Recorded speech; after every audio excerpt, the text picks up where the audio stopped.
Some stories don't end loudly. They fade quietly, through distance, silence, and the conversations that never happened. Welcome to Heart Talk with Arty. Tonight, AJ with us, talking about where hidden emotions, healing, and human experiences finally have a place to breathe. And if tonight's story feels familiar, stay until the end, because sometimes music says things people couldn't. Welcome to The Debate. Right now, there is an invisible epidemic that is literally as deadly to your body as smoking 15 cigarettes a day. Which is just a wild statistic to think about. It really is. And it isn't a virus. It is, well, loneliness. But, what if our modern panic over being alone is actually destroying our ability to think for ourselves? Today, we are examining a really profound tension in human nature. Right. Is true strength and human potential forged in total, purposeful isolation, or does it fundamentally require strategic human connections? Exactly. And I hold that true strength is collaborative. Human connection is the biological and psychological engine of growth, accountability, and survival. And I take the opposing view. True sovereignty and original thought are born exclusively in total isolation. And society, I would argue, intentionally pathologizes solitude to keep individuals dependent on the group. To really understand my perspective, we have to look at the sheer evolutionary and physiological reality of what human beings actually are. The medical data is abundantly clear that isolation is a biologically recognized threat. Think about how we evolved. You're talking about the hunter-gatherer dynamic, right? Exactly. For hundreds of thousands of years, humans had to work in small groups just to survive. We pooled food, we watched for predators, and we raised children together. If you were separated from your tribe back then, you were practically dead. Sure, so the brain codes it as danger? Right, so an antipathy for loneliness is quite literally hardwired into our DNA. And the physiological toll of ignoring that evolutionary wiring is just, it's staggering. Julianne Holt-Lunstadt's massive analysis shows that loneliness exceeds physical inactivity, obesity, and even air pollution in contributing to increased mortality. Right, the body fundamentally rebels. It absolutely rebels. But here's the mechanism. Here's why it acts like 15 cigarettes a day. Because your brain interprets being alone as being in mortal danger. It floods your system with cortisol. It triggers chronic inflammation because your immune system is preemptively preparing for physical trauma, like, say, a predator attack. Your body essentially starts attacking itself. But beyond the biology, there is a psychological mechanism too. Which is what? Well, a strong individual doesn't just survive. They build a curated circle to act as a mirror. Without a circle to provide accountability and, tell you the truth when you are messing up, you end up trapped in your own unfiltered thoughts. Isolation doesn't build strength. It builds a slow, quiet stagnation. I understand the gravity of those physiological metrics. The cortisol spikes, the information, it's all real. But we have to distinguish between involuntary, unintegrated loneliness and strategic solitude. Okay, how do you separate the two? Well, the framework we get from analyzing power and human behavior throughout history reveals something entirely different. Society intentionally conditions people from birth to fear being alone. Wait, why would society do that? Because a self-sufficient person is, frankly, an economic and social liability. As Arthur Schopenhauer noted centuries ago, someone who genuinely enjoys their own company doesn't need to endlessly consume external things to impress others. They stop performing for the crowd. So they exit the consumer cycle. Precisely. They don't buy the clothes, they don't chase the status symbols, and they don't conform to the groupthink that keeps systems running smoothly.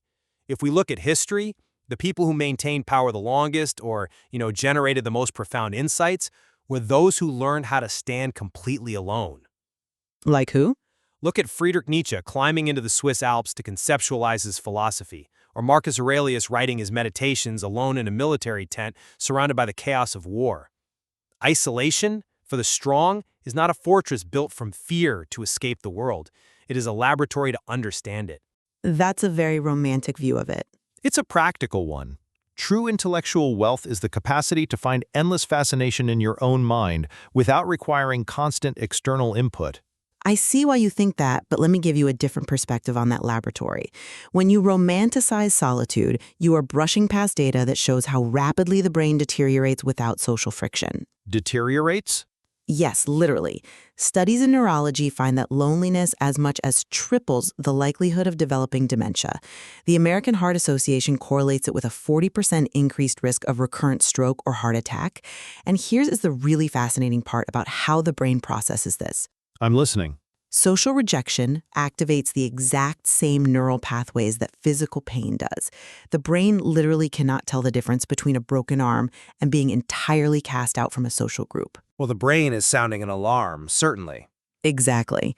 So think of the human mind like a complex algorithmic model. If you only feed an algorithm its own synthetic data over and over, it eventually experiences model collapse. It degrades. So you're saying the mind cannibalizes itself? That's exactly it. It starts finding patterns that aren't there, magnifying small anxieties into massive threats. You need the new, unpredictable data of other people to keep the algorithm accurate. If isolation is a laboratory, it's one that starves the brain of its necessary oxygen. How can a state that destroys the immune system and degrades cognitive function be the ultimate source of human strength? I come at it from a different way. The medical data you are citing is absolutely measuring something real, but it is measuring the wrong phenomenon. How so? It is measuring the physiological panic of people who have never developed an interior life. What do you mean by that? I mean, it is measuring people who are experiencing involuntary loneliness because they desperately want the crowd's approval, but just can't get it.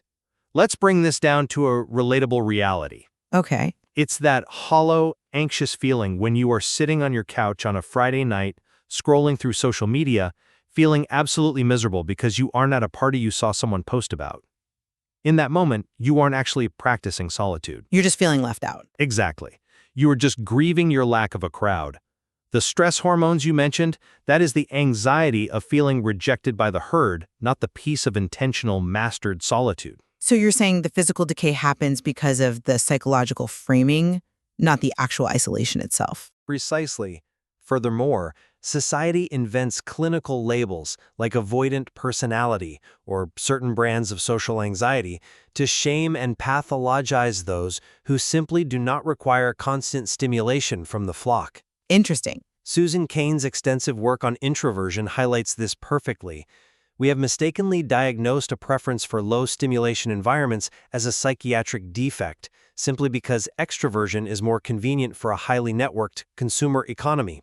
The physical decay happens because the individual has been brainwashed into believing they are broken for being alone, not because solitude itself is toxic. Oh, come on. I'm not convinced by that line of reasoning at all. You are treating the human mind as a closed loop that doesn't require outside friction to maintain its structural integrity.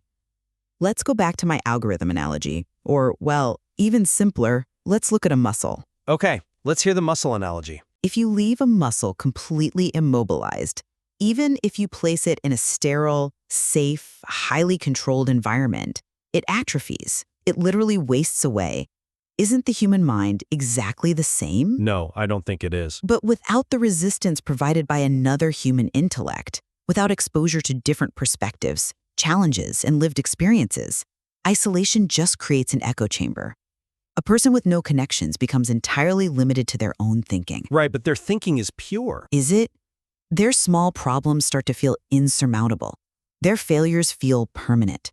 Without someone to provide an objective check on your thoughts, you either start believing you are flawlessly right about everything, or you succumb to unchecked paranoia. How can one achieve actual growth without the resistance and accountability that only another person can provide? Because the crowd, by its very biological and sociological nature, produces nothing original. It only consumes, reacts, and dilutes. Growth doesn't come from echoing the consensus of your peers, it comes from confronting the raw, unedited material of your own consciousness. But doesn't bouncing ideas off others refine them? No, it normalizes them. It sands down the edges of genius until it becomes acceptable to the average person. The psychiatrist Anthony Storr documented this meticulously in his studies of creative genius. And what did he find? That Isaac Newton didn't invent calculus by brainstorming in a curated circle. He did it alone, in quarantine, during the plague. Franz Kafka produced literature that defined the existential dread of the 20th century entirely alone in his room at night. Sure, those are famous examples. And there's a reason for that. Because social environments trigger the brain's conformity bias. When you are in a group, your brain subconsciously mirrors the group's expectations to ensure you aren't cast out.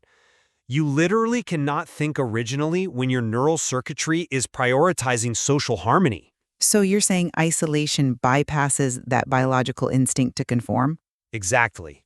When you spend time genuinely alone, your thoughts stop being reflexive reactions to the noise around you. You escape what Nietzsche so perfectly called the frightened bleating of the flock. Distance provides a clarity that proximity absolutely prevents. The highest human achievements require stepping entirely outside of the social machine. That's an interesting point, though I would definitely frame it differently. Because the very historical examples you just cited actually prove the necessity of connection. How so? Well, Dante Alighieri was forced into exile in 1302 under penalty of death. He wandered Italy alone and wrote the Divine Comedy. Henry David Thoreau retreated to a cabin at Walden Pond for 2 years. Yes, they utilized isolation, but their work only achieved its profound, lasting value because it was eventually brought back and shared with society. They shared it, yes, but the creation itself required the void. But they wrote for an audience. They communicated a fundamental truth back to humanity. Even Newton's calculus required the scientific community to test it, validate it, debate it, and build upon it. Well, sure. But doesn't that make isolation just a temporary tool, a phase of self-development, rather than a permanent destination for a strong individual? The psychological consensus suggests that if isolation is maintained too long, it crosses from incubation into stagnation. You lose the motivation to create because there is no one to create for. I see what you mean. True potential is ultimately expanded through connection. Opportunities, quite frankly, come from who knows you, who vouches for you, and who opens doors you didn't even know existed. That's a compelling argument. But have you considered that the ability to utilize those connections effectively is entirely dependent on whether you have mastered solitude first? What do you mean by mastered it? Because the person who cannot stand alone is a hostage to their alliances. If you are terrified of being alone, you will constantly negotiate your life from a position of weakness. You will tolerate disrespect, you will stay in relationships that poison your peace, and you will bend your core identity to please whoever happens to be standing in front of you. That's a very dark view of relationships. But it's true. Neediness is a repulsive force, while self-sufficiency acts like gravity. The historical figures I mentioned didn't perform a temporary trick of isolation. They underwent a profound psychological transmutation. They converted the heavy lead of lowliness into the gold of sovereignty. Okay. When they did finally interact with society, they did so from a position of unshakable independence. They didn't need the crowd for validation. The crowd needed them for their insights. Let's bring this into the modern context because you keep bringing up these historical figures who found sovereignty in isolation. But those men lived in a world where true, unbroken silence was actually possible. What happens to this theory when we look at the landscape of today? You mean technology? Exactly. The context of connection and isolation has radically shifted. We are facing a digital crisis. Gene Tweng's research explicitly connects the 2007 release of the iPhone to a synchronized global surge in youth loneliness. That device basically removed the boredom required for real solitude. It completely replaced the void with an endless feed. Right. Rates of anxiety, depression, and self-harm climbed steadily because of it. And now we are seeing the logical extreme of this.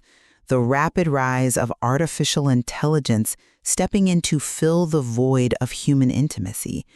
People are turning to AI chatbots instead of doctors, pastors, or friends for therapy and companionship. And you view this as a failure of isolation.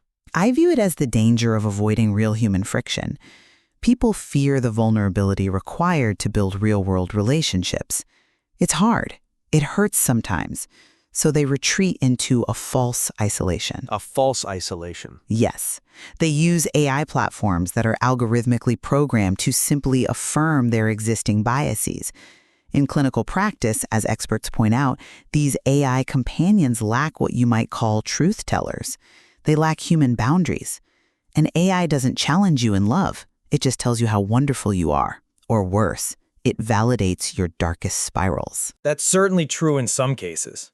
In extreme cases, when vulnerable people relied solely on open AI systems during mental health crises, the lack of human discernment and friction actually led to tragic outcomes, including suicide. This proves we fundamentally need real human friction and accountability. We need people to push back on us, not an artificial echo chamber that simply mirrors our own internal monologue. I'm sorry, but I just don't buy that. Let me tell you why.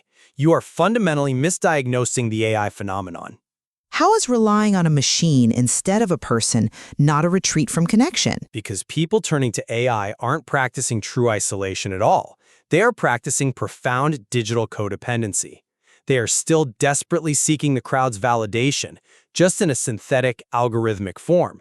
They are swiping, scrolling, and querying chatbots because they are utterly terrified of actual silence. So you don't see it as isolation? Not at all. They are stuffing every quiet moment with digital noise because they cannot face the unbearable weight of the self. AI isn't an escape into solitude, it is the ultimate crutch used to avoid it. So you view the AI as just a simulated version of the herd? Exactly. It provides the empty calories of social interaction without the nutritional value. The only cure for this modern technological dependency isn't forcing people into more social networking or more group therapy. Then what is the cure? The cure is the strategic retreat, withdrawing entirely, disengaging from the screens, the likes, the artificial affirmations, and sitting with oneself in a quiet room to face one's own shadows and fears. That is the only way to build an identity that doesn't require constant witnesses to feel real. Wait, I need you to clarify something here because this sounds incredibly dangerous. If you strip away all external feedback, digital and physical, aren't you not just setting a modern human being up for a complete psychological break? Well, what do you mean by a break? Psychological studies note that when people who lack a strong interior life are forced into total isolation, they experience what is called ego collapse. And that is exactly what they need. Hold on, wait. You're framing ego collapse as a good thing? Because to me, and probably to anyone listening, the idea of losing your sense of self sounds like a literal mental breakdown. If human beings are naturally shaped by their environment, and we suddenly thrust someone into a complete void, aren't we just ensuring their mental unraveling? Walk me through how destroying the ego is actually beneficial. It is beneficial because the ego in this context is just the social mask. It's the actor. Ego collapse is exactly what is required for those who have built their entire identity on the opinions of others. When you take away the audience, the actor panics. Right. Yes, it is incredibly painful. The excavation of the self involves encountering suppressed fears, denied desires, and unacknowledged rage. It's the shadow work. Most people run terrified back to the noise of their phones or their friends because it hurts too much to look at what is buried inside. Because they don't have the tools to process it alone. But if you don't know your own weaknesses, you will be unconsciously controlled by them your entire life. The strategic retreat forces you to integrate that darkness. You stop pretending to be only light, and you gain actual, tangible power over your own psyche. I hear you, but If you avoid the void, you spend your entire life living a manufactured, fragile identity. You never experience a single day of genuine psychological independence. The intense discomfort of ego collapse is the filter. It separates those who will achieve true sovereignty from those who remain forever dependent on the flock to tell them who they are. I see the philosophical appeal, I really do. But I have to push back on the practicality of it. It takes immense privilege, perfectly stable brain chemistry, and existing mental fortitude to survive that kind of sensory and social deprivation without doing permanent damage. It's difficult, yes. For the vast majority of people, growth thrives in environments where ideas are tested safely, where compassionate feedback exists, and where there is a safety net. You don't learn how to swim by being dropped in the middle of a freezing dark ocean entirely alone. You learn with someone guiding you. But eventually you must swim alone, or you aren't really swimming. Which brings us to a crucial point of synthesis today. We've explored the absolute extremes of this, from the deep biological imperative for human connection to the psychological argument for absolute sovereignty and shadow integration. We have covered a lot of ground. Yeah. And looking at the entirety of the evidence we've discussed, my position remains that permanent total isolation limits human potential. True strength isn't found in shutting the door on the world forever. It is found in the discernment to ruthlessly cut out draining, shallow connections. On that, we are very close. Right. It's about intentionally building a circle that acts as an engine rather than an anchor. You need people who elevate your thinking, who challenge your limits, and who push you beyond what feels comfortable, but who will catch you if you fall. That level of accountability and friction simply cannot be self-generated indefinitely without drifting into stagnation or, frankly, self-delusion. And my synthesis remains that any individual who cannot stand alone is fundamentally a hostage.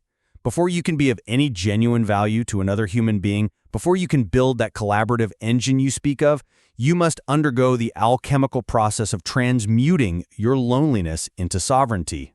By facing the void. Exactly. You must secure an intellectual wealth that allows you to be completely self-sufficient. Only then can you engage in relationships as an intentional choice rather than a desperate necessity. Only then can you walk away from a toxic dynamic because the fear of being alone no longer paralyzes you. I think where we absolutely converge today is the understanding that the shallow, convenience-based connections promoted by modern society are universally destructive. Whether it's the superficial, metric-driven validation of social media or the artificial, boundaryless affirmation of an AI chatbot, this constant, frantic digital networking is actually a symptom of profound, terrifying disconnection. I agree entirely. It is a cheap substitute for both real intimacy and real solitude. The modern condition is one of being constantly distracted but deeply unmoored. We are desperately avoiding both the rigorous challenge of true intellectual companionship and the terrifying, necessary silence of the self. Both of those states require an intentionality that modern convenience has systematically stripped away from us. It highlights the incredible complexity of the human psyche. We are biologically wired to need each other for survival, yet we must secure our own internal foundations to make those connections meaningful. It requires us to deeply examine our own environments, to look closely at the people we surround ourselves with and the periods of solitude we allow ourselves. Yes, we have to constantly ask if our environment is serving our growth or enabling our comfort. Precisely. It demands that we stop pathologizing the silence and start fiercely questioning the noise. We began this discussion by comparing loneliness to an invisible pathogen, an absence that degrades our minds and bodies, much like an immobilized, atrophying muscle. But perhaps the real diagnostic question isn't whether we are simply alone or in a crowd. What is it then? Perhaps the ultimate question is whether we are using our connections and our solitude as a laboratory for growth, or merely as a fortress to hide from the truth of who we really are. It is a complex balance, and we leave it to you to decide which path will build your ultimate strength. Thank you for joining us.